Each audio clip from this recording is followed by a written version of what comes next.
सभी मीठे प्यारे भाई बहन को दिल से नमस्ते, ओम शांति। आज हम सुनेंगे उपवास का अर्थ क्या है। उपवास हम सब क्यों करते हैं, उपवास करने से फ़ायदा क्या होता है, नुकसान क्या होता है, ये हम विस्तार से सुनेंगे मीठे प्यारे भाई बहन। ये रिसर्च वाला वीडियो है, इसको अंत तक जरूर देखना। चलिए हम शुरू करते हैं मीठे प्यारे भाई बहन। उपवास, उप अर्थात ऊपर, वास का मतलब है निवास करना। उप अर्थात निकट, वास का मतलब है बसवास करना, यानी भगवान वो पास हमारा मन बुद्धि लगा रहे। लक्ष्य तो यही है। हम समझते हैं भगवान ऊपर वाला है, इसलिए हम क्या करते हैं, मन बुद्धि को ऊपर ले जाते हैं और मन बुद्धि को वहाँ एकाग्र कर भगवान को याद करते हैं। दूसरा विधि हम क्या अपनाते हैं, मंदिर में जाते हैं, मूर्ति के सामने हम क्या करते हैं, भजन कीर्तन करते हैं, अगरबत्ती जलाते हैं, दिया जलाते हैं, भोग स्वीकार कराते हैं, फूल चढ़ाते हैं, कीर्तन करते हैं और बहुत सारे इस प्रकार करते हैं। घर में भी ऐसा करते हैं, फोटो के सामने भी ऐसा करते हैं, याद करते हैं, नमन करते हैं और माला जपते हैं, प्यार करते हैं। यानी हमारा सीधी सी बात है, मन बुद्धि को वहाँ रखने के लिए ये सब साधन अपनाते हैं। लेकिन इसमें जो क्वेश्चन आता है, सवाल यही है, पेट को भूखा हम क्यों रखते हैं, शरीर के उपवास हम क्यों रखते हैं, इसके साथ क्या रिलेशन है। छोटेपन से भी मैंने कर रहा था, जब मुझे ज्ञान मिला फिर मैंने सोचा अरे इस प्रकार लोग क्यों करते हैं। इसलिए मैंने क्या किया, जो अच्छे अच्छे भक्त हैं उनसे मैंने पूछा, भाई आप उपवास क्यों रखते हैं। उसने बोला उपवास रखने से मन्नत पूरे होता है। मैंने कहा आपका मन्नत पूरा हो गया। उसने बोला हाँ, आधा कुछ हो गया और कुछ बाकी रहा। मैंने कहा क्या पूरा हुआ आपका। उसने बोला कि मेरा बेटा नहीं था, 4 बेटे थे, 1 बेटा हो गया, हम उपवास कर रहे थे और जॉब मिल गई। मैंने कहा ठीक है, आपका विश्वास है। वो बोला आप भी करिए उपवास। मैंने कहा ठीक है, यानी उनका विश्वास यही है। फिर दूसरा व्यक्ति से पूछा आप उपवास क्यों करते हैं। वो बोला हमारा अच्छा धर्म है, हिंदू धर्म है, हमारा कल्चर अच्छा है और हिंदू धर्म सबसे अच्छा है। हमारा जो धर्म है यही सिखाते हैं उपवास करके भगवान को याद करना है। हमारा पिताजी कर रहे थे, दादा कर रहे थे, सब कर रहे, इसलिए उनसे मैंने सीखा है। मैंने कहा ठीक है। फिर एक तीसरा व्यक्ति से पूछा आप उपवास क्यों कर रहे। वो बोला कि भगवान उपवास करने से खुश होते हैं और वरदान देते हैं, और उपवास न रखने से वो नाराज होते हैं। मैंने कहा आप ऐसा मानना है। वो बोला ठीक है, छोड़ दो उसको। फिर चौथा व्यक्ति से पूछा आप उपवास क्यों करते हैं। वो बोला उपवास करने से तो शरीर भी बेनिफिट होता है, डॉक्टर कहता है, और मेरा पत्नी भी कर रहे हैं, मुझे अच्छा लगता है, इसमें तो कुछ नुकसान नहीं। मैंने कहा ठीक है। जो पांचवा व्यक्ति से पूछा आप उपवास क्यों रखते हैं। उसने बोला कि हम तो घर गृहस्थी लोग हैं, हम प्याज लहसुन सदैव खाते हैं और मछली मांस खाते हैं, हम ये सात्विक भोजन स्वीकार नहीं कर पाते हैं कभी कभी, इसलिए हमारा आज जन्मदिन है, भगवान की शिवरात्रि है और कृष्ण जयंती भी है, नवरात्र पर हम उपवास रखते हैं खुशी से। मैं बोला ठीक है। यानी कहने का मतलब है सबका वो जो राय अलग अलग है, सब अलग अलग परंपरा विश्वास रखते हैं।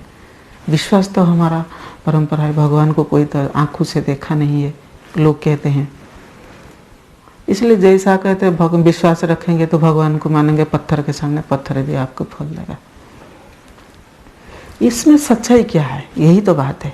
ये तो हम पूछ लिया सच्चाई इसमें क्या है, कितना % सच्चाई है, क्या सच है या झूठ है, ये हम परीक्षा सुनेंगे। पहला व्यक्ति से जो पूछा आप जो उपवास कर रहे थे आपका मन्नत तो पूरी हो गया, इसमें सच्चाई कुछ है, जरूर सच्चाई है मीठे प्यारे। क्या सच्चाई है ये हम सुनेंगे। पहला, हम सब भगवान के संतान है और भगवान हमारा माँ बाप है, हम इसलिए गाते तुम्हें माता से पिता बंधु सकाश्च। घर में भी ऐसा होता है। घर में क्या होता है, माँ बाप बेटा बेटी सब होते हैं। बेटा क्या करता है, अच्छा पढ़ाई पढ़ता है, माँ बाप की बात मानता है, सेवा करता है, खेल कूद में भी आगे है, अच्छा है। बेटा कभी कभी बाप के पास डिमांड कर देता है। वो कहता है पिताजी मैं तो आपका हर बात मानता हूँ, मेरा एक बात आप आज रखिए। पिता कहता है क्या बेटा, बोले ना मेरे लिए कल एक गाड़ी खरीद के लाना। वो बोला बेटा तुम्हारा माथा ठीक है ना, पैसा नहीं है क्या करेंगे, और 1 साल इंतज़ार करो। बेटा क्या कहता है, अगर गाड़ी खरीद के नहीं देंगे तो क्या करेंगे, मैं घर से चला जाऊंगा, पढ़ाई छोड़ दूंगा, इस तरह का वो हट करता है। फिर माँ बाप को तरस आता है, फिर वो टेंशन हो जाता है, कहता है अरे बेटा तो बड़ा हमारा जिदखोर है, बेटा तो सभी बात में अच्छा है लेकिन उनका बड़ा जिदखोर, क्या करेंगे, अगर गाड़ी नहीं देंगे, एक बार वो भाग गया तो फिर वो भी भाग जाए। तुम जाओ तुरंत क्या करो, उधार किससे लेके आओ, वो बेटे को गाड़ी देना, एक ही बेटा है क्या करेंगे। इसलिए वो क्या करते हैं, उधार लेके या कहाँ पर जो बैंक में फिक्स डिपॉजिट करते हो गाड़ी दे देता है। ऐसे होता है कि नहीं। और बहुत सारे बेटा डिमांड करते हैं, कभी टॉय डिमांड करते हैं, कुछ बेटा को कहता है मेरा अच्छे कपड़ा बूट सूट चाहिए, किताब चाहिए, वो बहुत प्रकार डिमांड करते हैं। ऐसे भी यहाँ होता है मीठे प्यारे। क्या होता है, जो अच्छे भक्त है वो हर रोज सेवा करते हैं, मंदिर जाते हैं, वो उनका त्याग तपस्या अच्छा है, और मंत्र जपते हैं, हर रोज भगवान को खुश करते हैं, लोगों की सेवा करते हैं। भक्त एक दिन क्या कहता है, हे प्रभु मुझे दर्शन दीजिए, मैं इतने सालों से आपका सेवा कर रहा हूँ, अगर दर्शन नहीं देंगे मैं मर जाऊंगा। कहते हैं कि नहीं, अच्छे अच्छे भक्त है इसके। कुछ भक्त कहते हैं हे प्रभु मेरा बेटा को एक अच्छा जॉब दीजिए, मेरा बेटी अच्छी घर से उनका शादी हो जाए। कोई कहता है मेरा बेटा भी चाहिए। किस प्रकार कौन कौन कहता है। भगवान देखता है हाँ ये तो भक्त बहुत अच्छा है, ये उपवास करता है, वो 2 दिन 3 दिन तक अब तक हो गया वो खाया नहीं है। फिर भगवान को भी तरस आता है, ऊपर से बैठ कर देखता है, अगर वो दर्शन नहीं देंगे, उनका मन्नत तो पूरा नहीं करेंगे तो उनका हाल क्या होगा, वो तो मर जाएगा, फिर हमारा सेवा कौन करेगा। भगवान भी कुछ इस तरह सोचता है। इसमें कुछ सच्चाई है, चाहे जैसे भी हो। और दूसरी बात है मीठे प्यारे बहन, झूठ भी इसमें क्या है। देखे झूठ तो मैं नहीं कहूँगा क्योंकि मैं ये एक विश्वास की बात है। मैंने भी देखा है दूसरे एंगल से, जो हमारा बड़े बड़े भाई बहन है और दादी दीदियाँ हैं, वो खाते पीते और मस्त में रहते हैं, लेकिन वो भगवान को याद करते हैं, उनका भी मन्नत पूरा करते हैं, उनका भी मन्नत सही पूरा हो गया, वो कभी उपवास नहीं किया है। देखिए क्या सच है क्या झूठ है, आप डिसीजन कीजिए। यानी भगवान ऐसा कभी नहीं कहता है। देखिए आप घर में क्या है, बेटे हैं, आप नहीं खाएंगे 3 दिन 4 दिन तक, आपका पिताजी को अच्छा लगेगा नहीं ना, क्योंकि आप भूखे हैं।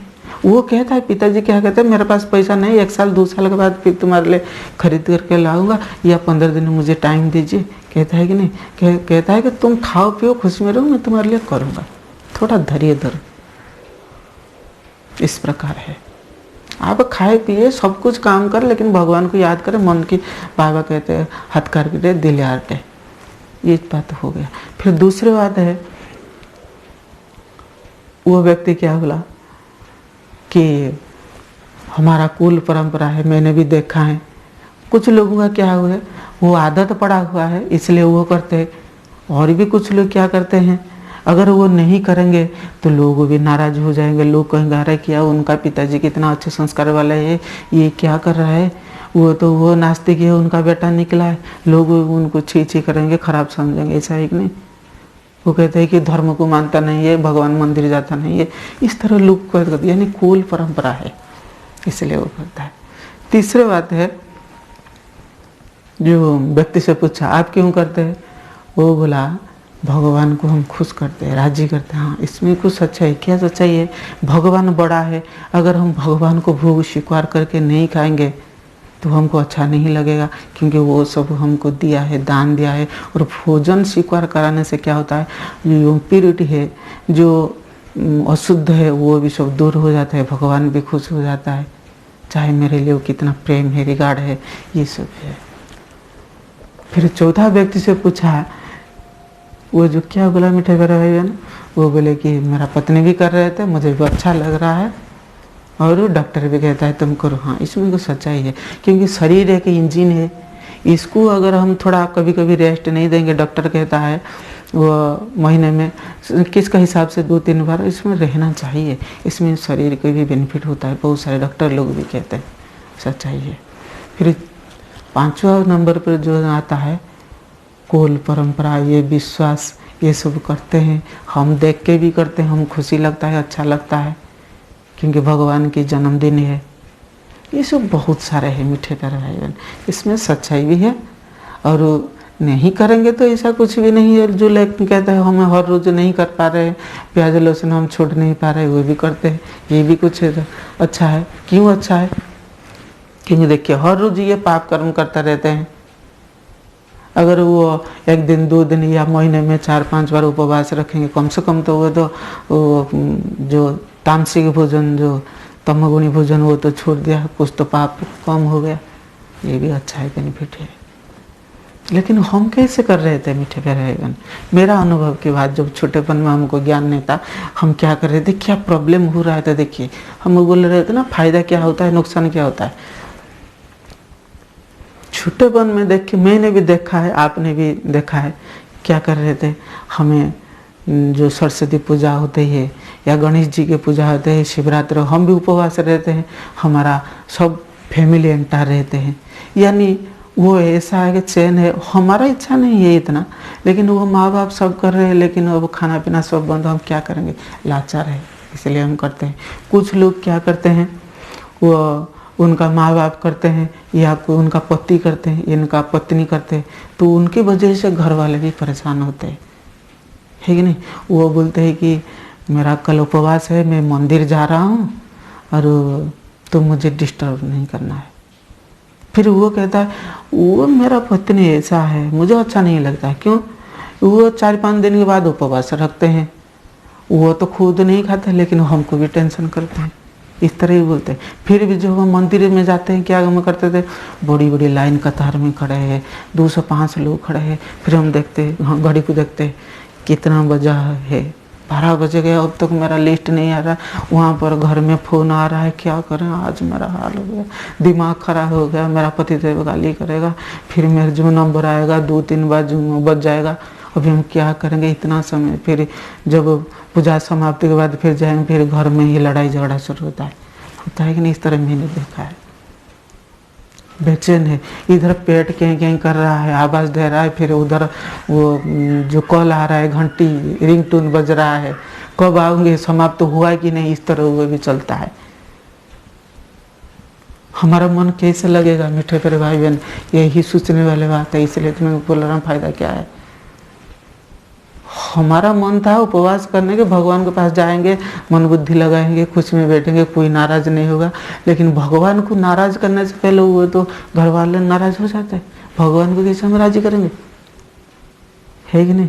हम जैसे कर रहे थे छोटेपन में, हम देखते अरे ब्राह्मण जो अब तक आया नहीं है, क्या करें, हम छोटे बच्चे हैं, भूख लग रहा है। मास्टर जी बोल रहे हैं अरे रुको, तुम क्यों खा रहे हो। मास्टर जी इधर गाली करेंगे, नहीं तो हम क्या करेंगे। फिर हमें डर के मारे क्या करते, उपवास अगर तोड़ देंगे तो हमारा सरस्वती माँ हमें नाराज हो जाएगा, गणेश जी भी नाराज होगा। वो क्या क्या बात है कि नहीं मीठे भाई बहन। ये सब उपवास है, कुछ बेनिफिट्स है, कुछ वो लॉस भी है। देखिए हमें बैलेंस करके चलना है। हमें ज्ञान मार्ग में यही सिखाया गया है। उपवास का लक्ष्य तो यही है, आप किस विधि से करना चाहते हैं करें। सबकी राय अलग अलग है, क्योंकि धर्म है, सबका फ्रीडम है, आप जैसे कर सकते हैं। कौन राजी होता है, कौन नाराज होता है, किसको फायदा होता है, किसको नुकसान होता है, आपकी मर्जी। इसमें आपकी क्या राय है जानना चाहिए। लेकिन हम जो कह रहे विधि से, कैसे विधि से करें? हाँ, आप सात्विक भोजन स्वीकार करें, भगवान को याद करें, प्यार से करें, जब भी सुबह और शाम, और जो कहते हैं अमृत वाला वो भी आपको याद करें, भगवान की सेवा करें, आपका मन्नत जरूर पूरी होगा। ऐसे नहीं कि सिर्फ उपवास रखने से आपका मन्नत पूरी हो जाएगा, नहीं, ये भी एक मानसिक व्रत पहले रखना चाहिए। ये हम नहीं सीखते हैं, शरीर के भूखा रख देते हैं, लेकिन मन में जो नेगेटिव संकल्प जो आ रहा है उसको हम कैसे हम डिलीट करें? जैसे कहते हैं ना, मन में 4 प्रकार के विचार आते हैं, नेगेटिव और पॉजिटिव, नेसेसरी और वेस्ट। पहले हम वेस्ट संकल्प या नेगेटिव संकल्प को परहेज रखना है। जैसे में ये से प्याज लहसुन हम नहीं खाते हैं, ठीक है, लेकिन इसी तरह मन में भी ये भी हमें स्वीकार नहीं करना है, क्योंकि मन भी वो अशुद्ध कुछ स्वीकार करता है। इसमें भगवान खुश नहीं होंगे। पहले कर्म शुद्धि करना चाहिए, मन में जो विचार है उसको भी आप नेगेटिव थॉट को समाप्त करना चाहिए, तब भगवान को याद करेंगे तो खुशी होंगे। भगवान नाराज हो, जो कभी हम पर नाराज नहीं होंगे, राजी होंगे, सभी मन्नत तो पूरी होगा, लोगों की सेवा करेंगे, ठीक है ना, यही बात है। अगर इस तरह का वीडियो अच्छा लग रहा है मीठे प्यारे भाई बहन, क्या करना है, लाइक कमेंट शेयर करना न भूले। ओम